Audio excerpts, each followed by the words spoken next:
Hola, Isabella.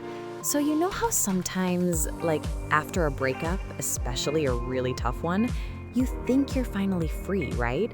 You've cut ties, you're trying to move on? Oh, absolutely, Sophia. That feeling of like finally getting some peace, Like a little bit of breathing room. It's almost a relief. Exactly. And then, bam, out of nowhere, like a text pops up, or an email, or a message through a mutual friend. And it's not necessarily aggressive, not at first anyway. It's often something seemingly innocent, but it just sucks you right back in. That, my friend, is what we call hoovering. Hoovering? Like the vacuum cleaner? That's kind of vivid, actually. It's so vivid, isn't it? The term comes from the Hoover vacuum cleaner because it's exactly what they're trying to do: suck you back into their world, into the relationship, or even just into their drama after you've tried to establish no contact. It's not about genuine reconciliation, Isabella. It's really, really not. It's about regaining control, asserting power, and restoring their narcissistic supply. You know, that attention, validation, whatever feeds their ego. Wow. So it's not the missing you then. It's much more calculated than that. It's like a strategy. Precisely. It's a manipulative tactic, pure and simple. It's not, oh, I've had an epiphany. It's, oh, I'm losing control and I need to reel them back in. It's kind of scary how strategic it can be. Okay, so that's a pretty intense start, Sophia. I mean, if it's not about genuinely missing someone, then why do they even bother? Like, what's the real motivation behind this kind of behavior? It just sounds exhausting. That's a brilliant question, Isabella. And it really gets to the heart of toxic dynamics, especially with narcissistic traits. There are a few core reasons, and, they're all about them, never about you, really. First, it's about reasserting control and power. When you establish independence, they feel challenged. They feel like they're losing their grip, and that's a huge no-no for them. So, like, it's a threat to their ego almost? Absolutely, yes. Which leads right into the second big one: restoring their narcissistic supply. Your attention, whether it's positive or negative, honestly, it feeds their ego. It's like fuel for them. If you're not giving it, they'll find a way to get it. And then they really don't want you to move on. They don't want you to be with anyone else. You're theirs, It's a very possessive mindset. Ugh, that's like incredibly unsettling. The idea that someone views you as property. It truly is, Isabella. And they also use it to avoid facing their own fragile self-esteem. Your absence, your moving on, it totally threatens their carefully constructed persona. And sometimes even practical concerns, like maybe they've lost financial support or domestic help, It's just another angle. So, Isabella, knowing why they do it, the next big piece is recognizing how they do it. Honestly, it can be super subtle at first. Yeah, I feel like that's the scary part, right? Like, it's not always this big, obvious thing. What are some of those common tactics they use? Exactly.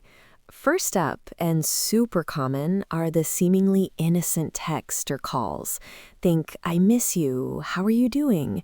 I dreamt about you, or just checking on you. They often bring up old memories to evoke nostalgia. The goal is to open that door, even a tiny crack, to get you to respond. Oh, wow. Yeah, that feels like such a vulnerable spot to hit, especially if you're already feeling a bit down or missing the good parts of the relationship. Total manipulation of that vulnerability, my dear. Then there are the apologies and promises to change. They might claim therapy helped them understand mistakes, or that they're ready to change.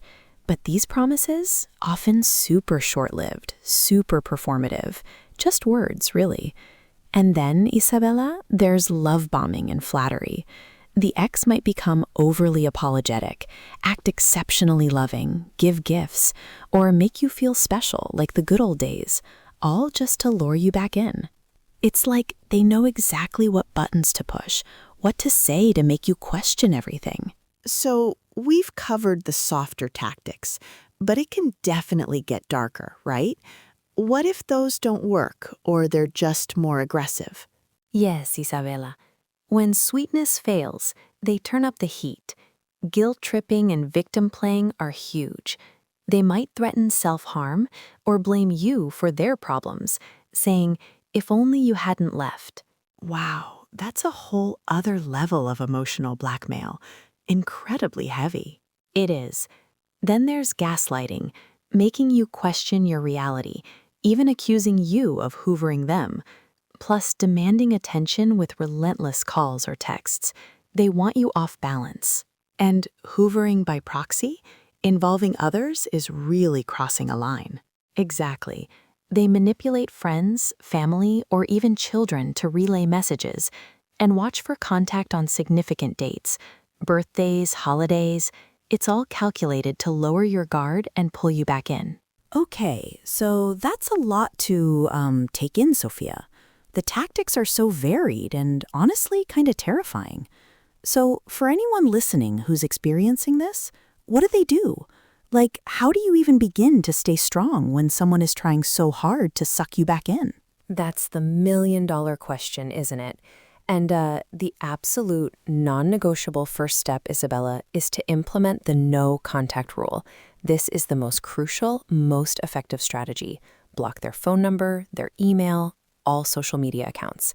Eliminate all avenues of communication. It cuts off their access to you, period. It prevents them from sucking you back in, literally. But that sounds incredibly hard, especially if you're tempted to respond, even to just say, "Leave me alone." It is hard, my dear, but it's essential. Your silence sends a clear message.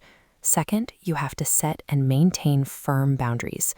Do not engage with their texts, calls, any attempts to draw you into their drama. Your silence is the boundary, right? And you also really need to recognize these manipulative tactics for what they are. Understand hoovering is a calculated act, not genuine reconciliation.